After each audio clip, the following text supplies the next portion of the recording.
Hi mga farmers, kumusta po kayo? And welcome po sa aking channel. Ayan. So ngayon mga farmers, mag-update tayo sa aking mga video po. Ah, ito naman po mga farmers ay tungkol po sa aking mga tanim. So bago tayo mag-start dyan, so paki-subscribe po muna, like and share po. Para syempre kahit paano ay nakatulong naman tayo sa aking mga kapwa ka-farmers po. So ayun mga farmers, ito yung aking mga bagong tanim. Ito po ay wala pa po siyang 1 week mga ka-farmers. Simula nung ko to, tinanim ko po sila. Ayan ho. Ayan mga farmers, yung aking mga bagong tanim. So maya maya lamang po ng konti ay titignan natin sila ng paisa-isa po para syempre natin sila, makikita natin sila kung gaano na po sila kalalaki at yung lupa po nila ay matabain mga farmers. Kaya po napakabilis po tumubo ng ganito. So ito mga farmers, ito yung aking tanim na okra. Ayan. So tingnan niyo po. So ang ko po dito nilagay ko mga farmers ay 3 buto lamang. Tapos chinichi ko po ito, kada umaga ko po sila tinitingnan ng mga farmers kung meron ba talagang tumubo at hindi po. Para siyempre malalaman natin kung maganda yung ating yung ginamit na semilya dito, kumbaga yung mga seeds po nila mga farmers. So ito yung aking okra. Ito naman 3 piraso nilagay ko dito pero tumubo sila lahat. Ayan ho. So talagang kitang-kita natin mga farmers na mataba po yung lupa. Kasi yung tanim natin ay mataba po eh. Yan. Ito naman ho ay sitaw. Ang nilagay ko diyan ay 3 buto. Kaya tinignan ko sila mga farmers, tumubo sila lahat. Ayan no. Ayan, 3 buto. Sitaw po 'yan.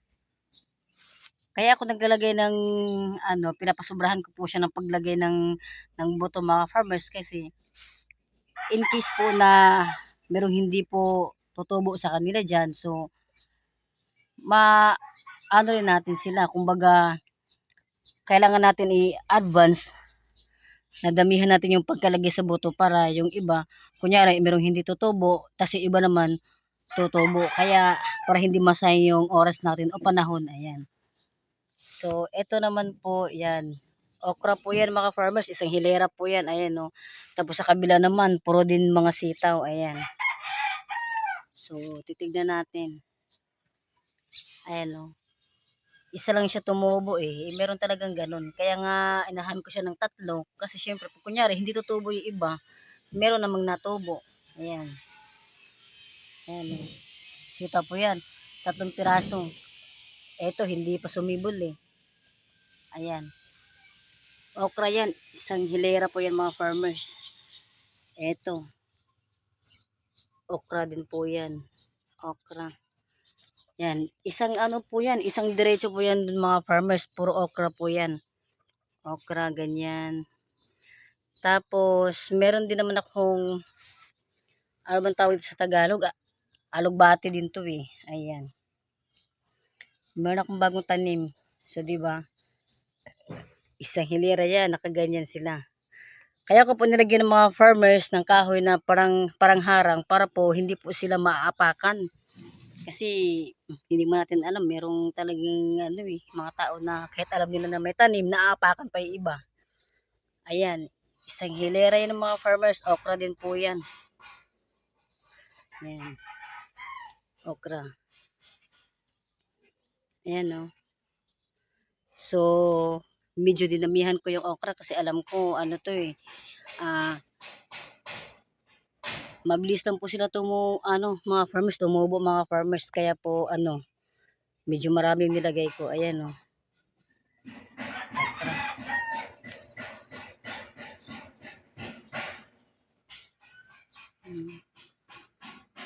Ayan, okra yan.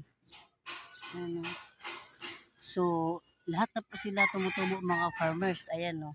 Kaya ito gato siya kaliit kasi medyo nahuli lang siya ng mga 3 days. 3 araw mga farmers, medyo nahuli lang siya dun sa pinakita ko nung una na medyo matangkad na. Yung kasi yung pinakauna eh. Ayan. Eto, tig-iisa lang muna ang ano eh.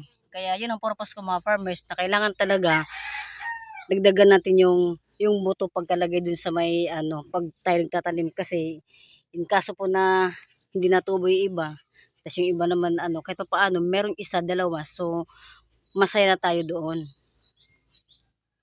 Ayan. So, ang init dito sa lugar namin, no? So, di ba? Kitang-kita po ang mga farmers.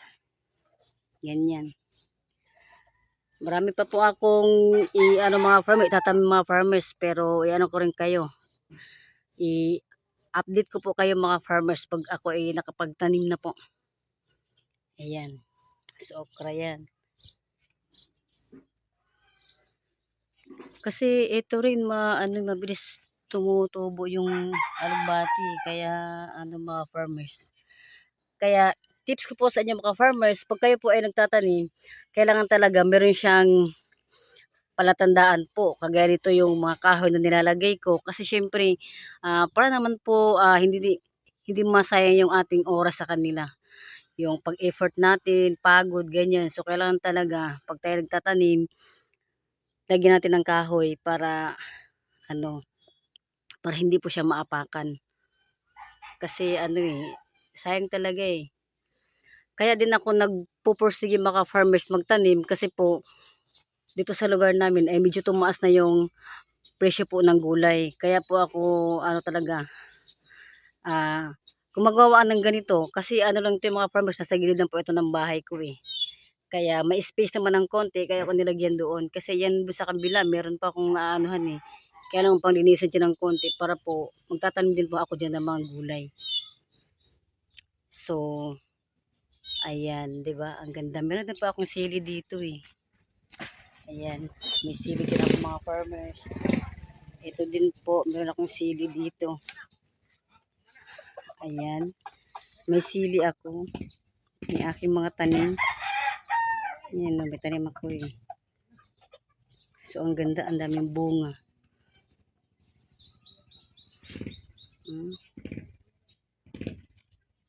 Mga farmers, sana po nagustuhan nyo ang aking video na ito po para naman po gaya po sa akin na mga ka-farmers ay nakatulong po itong aking mga ginagawa po. Kaya maraming salamat po mga farmers sa inyong pag-subscribe po. Bye-bye!